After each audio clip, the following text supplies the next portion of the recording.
ಮದ್ದೂರಿನ ಶ್ರೀ ನರಸಿಂಹಸ್ವಾಮಿ ದೇವಾಲಯವು ಮಂಡ್ಯ ಜಿಲ್ಲೆಯ ಮದ್ದೂರಿನಲ್ಲಿದ್ದು ಬೆಂಗಳೂರು-ಮೈಸೂರು ಹೆದ್ದಾರಿಯ ಪಕ್ಕದಲ್ಲೇ ಕಂಗೊಳಿಸುತ್ತಿದೆ.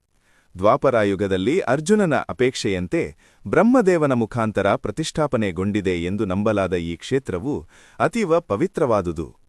ಹೊಯ್ಸಳರ ಕಾಲದಲ್ಲಿ ಜೀರ್ಣೋದ್ಧಾರಗೊಂಡಿರುವ ಮದ್ದೂರಿನ ಶ್ರೀ ನರಸಿಂಹಸ್ವಾಮಿ ದೇವಾಲಯವು ಕದಂಬ ಋಷಿಗಳ ತಪೋಭೂಮಿಯಾಗಿದೆ.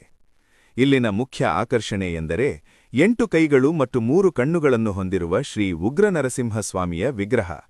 ಇದು ಭಕ್ತರಲ್ಲಿ ರೋಮಾಂಚನ ಮೂಡಿಸುತ್ತದೆ. ಜೊತೆಗೆ ಹೊಯ್ಸಳ ರಾಜ ವಿಷ್ಣುವರ್ಧನನ ತಾಯಿಯ ದೃಷ್ಟಿದೋಷ ನಿವಾರಣೆಗೆ ಕಾಂಚೀಪುರದ ಮಾದರಿಯಲ್ಲಿ ನಿರ್ಮಿಸಲಾದ ಕಂಬದ ವರದರಾಜಸ್ವಾಮಿ ವಿಗ್ರಹವು ಮದ್ದೂರಿನ ಶ್ರೀ ನರಸಿಂಹಸ್ವಾಮಿ ದೇವಾಲಯದ ವಿಶೇಷ. ಪಾಳೆಗಾರರ ಆಳ್ವಿಕೆಯಲ್ಲಿ ಮದ್ದುಗುಂಡುಗಳನ್ನು ಸಂಗ್ರಹಿಸುತ್ತಿದ್ದರಿಂದ ಈ ಊರಿಗೆ ಮದ್ದೂರು ಎಂಬ ಹೆಸರು ಬಂತು. ಸೀತಾರಾಮ, ಲಕ್ಷ್ಮಣ, ಆಂಜನೇಯ ಮತ್ತು ಗ್ರಾಮದೇವತೆ ಮಲ್ಲಗುಂಡಮ್ಮನ ಸನ್ನಿಧಿಯೂ ಇಲ್ಲಿರುವುದರಿಂದ ಮದ್ದೂರಿನ ಶ್ರೀ ನರಸಿಂಹಸ್ವಾಮಿ ದೇವಾಲಯವು ಒಂದು ಪರಿಪೂರ್ಣ ಧಾರ್ಮಿಕ ಕೇಂದ್ರವಾಗಿದೆ.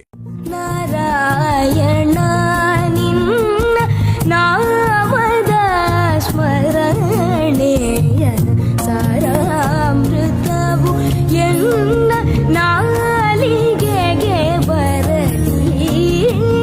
ನಾರಾಯಣ